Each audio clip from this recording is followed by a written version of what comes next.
Good day everyone. Today I will be discussing to you Module 5 Flexible Learning Environment.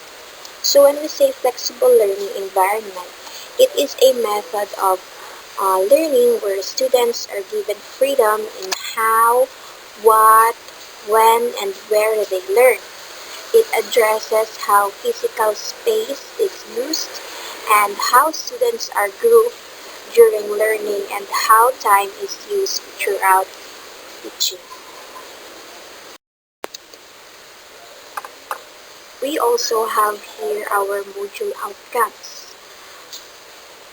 At the end of these lessons, you will be able to describe a flexible learning environment and the different platforms, and also recognize how innovative and creative teachers in using online resources and educational sites.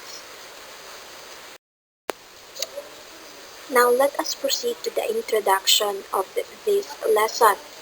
So, a broad term used to define the design and delivery of programs, courses, and learning experiences to meet students' demands for diversity, exposure, identification of learning of different learning styles, and student control of learning experience and customizability. It is also a combination of different structures, educational strategies, and curricular approaches that allow learners to have access to what they need when they need it, and to know what their next steps are in their learning, and lastly, to pursue areas of strength and interest. Now let us proceed to the topic online distance learning. From the word distance, this is the kind of learning where teachers and students do not meet in the classroom. Instead, they use internet to have classes. It is also a process where students receive instructions through online courses, video recording, or any other form of visual technology. This modality of instruction can be achieved by utilizing different platforms available online.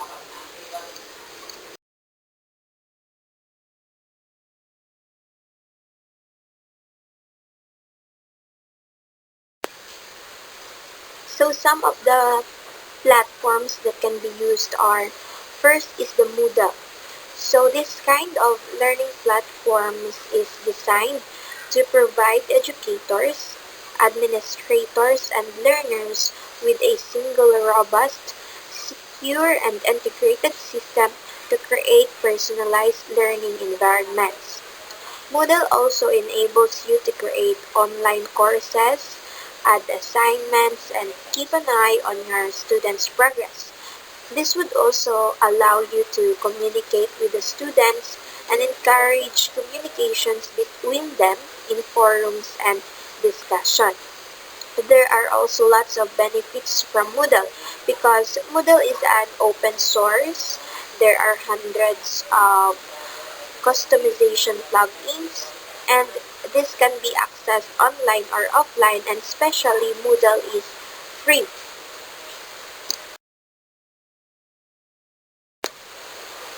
The second platform would be the Google Classroom. So Google Classroom makes it easy to customize assignments for individual students or small groups. Teachers can also give modified or different assignments to specific students or group in a class. And you can also have the option to check in with the students privately to see whether they have questions or need extra help. Google Classroom is a suite for online tools that allows teachers, just like what I've said before, that they could set assignments or works that is to be submitted by the students and to return their graded papers. Um, Google Classroom was created as a way to eliminate paper in classes and to make digital learning possible.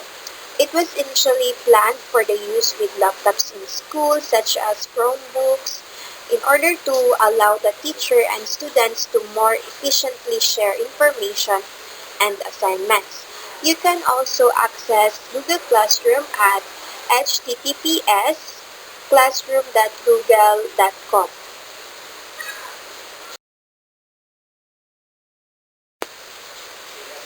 Next, we have the platform we call Schoology. Schoology is an effortlessly construct courses that use modern and existing substance. So teachers can rapidly make media-rich lessons, reuse their past courses if they have, and indeed insert substance from Google Drive, Microsoft Office, YouTube, and endless other web devices.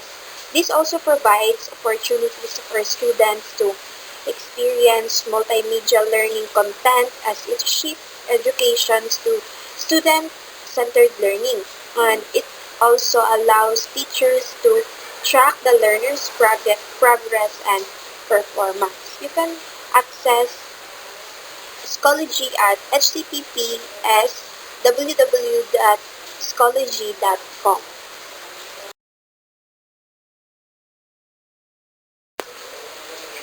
Okay, the next platform we have is the Edmodo. Edmodo is a free learning management platform that merges classroom content, safe communication, and assessment with social media savvy. It can be incorporated into Classroom for a variety of uses. So the current uses includes the posting of assignments, taking quizzes, and creating polls for students' responses. And you can also provide links for useful information for your students. And also, Edmodo allows students to upload assignments or activities for their teachers to view and grade. So, using the Edmodo platform, there would this would enable the teachers and students to reach out to one another and connect by sharing ideas, problems, and helpful tips.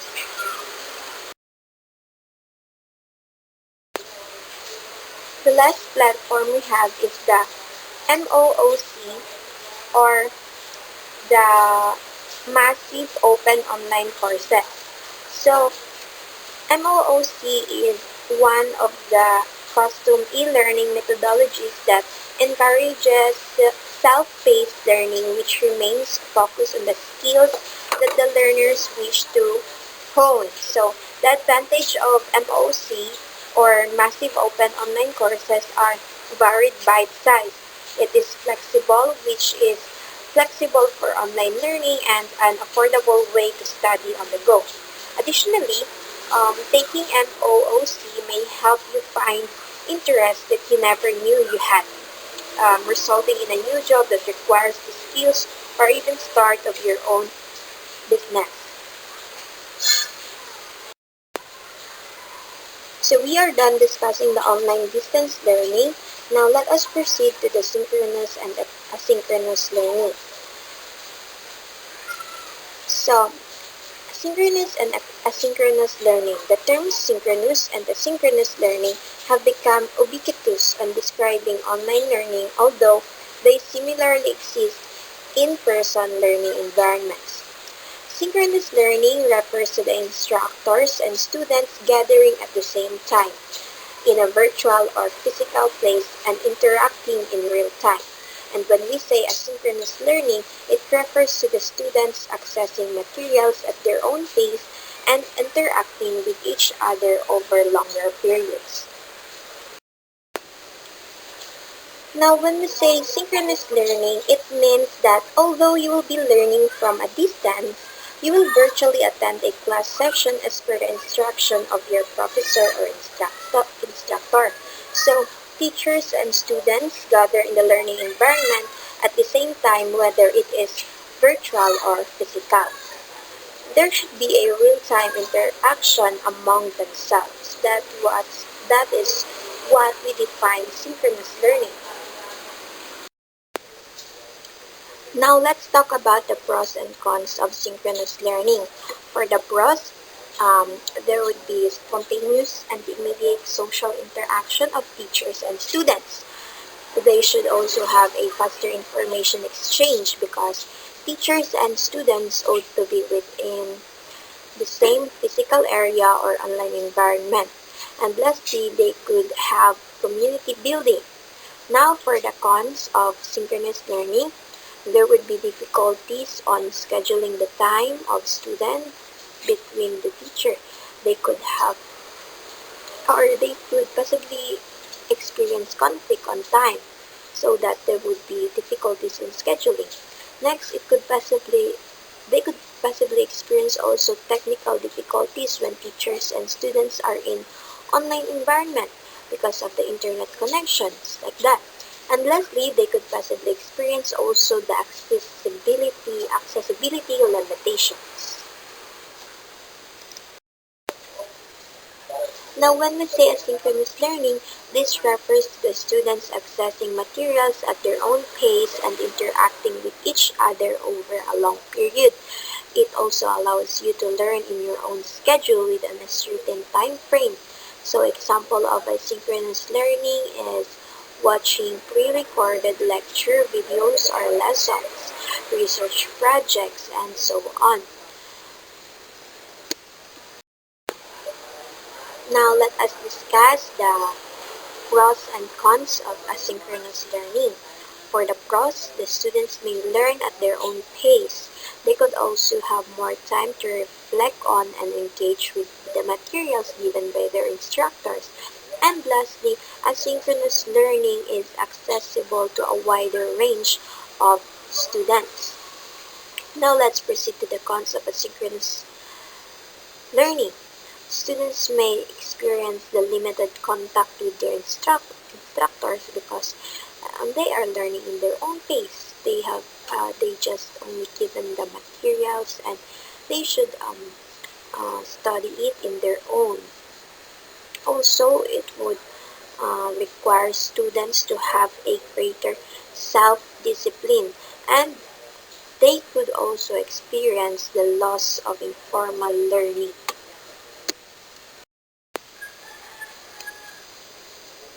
Now let's discuss the blended learning. So when we say blended learning, it is an approach to learning that combines the face-to-face or the physical learning and online learning or the virtual learning experiences. Blended learning gives students more flexibility to customize their learning experiences. So there are few models through which the hybrid learning or the blended learning can be implemented in school. First is the face-to-face driver. Face-to-face driver is that the teacher is the primary instructor and drives the discussion and augmented with the use of digital media solutions for education. Next is the rotation. When we say rotation, students go through cyclic frequencies of independent online reading wherein they first research about the subject matter themselves and then share their findings in the classroom interaction with the teachers and other peers. Next is the flex. Flex is a large proportion of the curriculum will be driven online. Independent research by the students and this will be supplemented by the support of the teacher. So this model is primarily driven by the use of different digital platforms to facilitate education. We also have the labs. The labs or the entire curriculum is routed via digital platform but within the bounds of physical space only. This setting is usually used within the traditional classroom context. Now we have the self-blend. Self-blend students may choose to combine their traditional knowledge along with the things that they pick up from their researches. Next, lastly, we have the online driver. So students follow the course guidelines of an online course wherein the teacher can make regular check-ins and give steady feedbacks. In this approach, face-to-face interactions are kept at a minimum and only fixed when there is an absolute need for one. We also have here online communities of learning, or the virtual learning communities or network learning communities. It is learning communities that are computer mediated by interconnected computers. Communication characteristics of virtual learning communities includes asynchronous and synchronous communication, high interactivity, and multi-way communication. We also have here understanding networking. Networking frequently starts with a single point of common ground. The most obvious is a friends groups, such as relatives or social groups. But some human locate super B networking possibilities in a university alumni group, a church, or personal club. For teachers and learners, the satisfactory networking possibilities might also appear at alternate discussion and lectures in a social media, which are designated to attract a giant crowd of like-minded individuals. Networking helps teachers preserve up with events in the field and develops interactions among the learners. Needless to say, it additionally provides possibilities to help other learners discover new ideas, make connections, and catch up on the news. We also have the education-related learning communities. First, we have the TeacherTube. TeacherTube is an online community for educators and other people who want to share in instructional videos. Members can rate videos and engage in discussion in the community forum. TeacherTube can be accessed in https www.teachertube.com. Next, we have the We the Teachers. It is created specifically for teachers. So, this online community provides a place for educators to connect, share resources, and ask questions. We the Teachers can be accessed to https www.weareteachers.com. Last is the TechAid. TechAid is a social network for educators. Members can find and share lesson plans, audio, video, and other multimedia resources, and it can be accessed to the https www.techaid.com.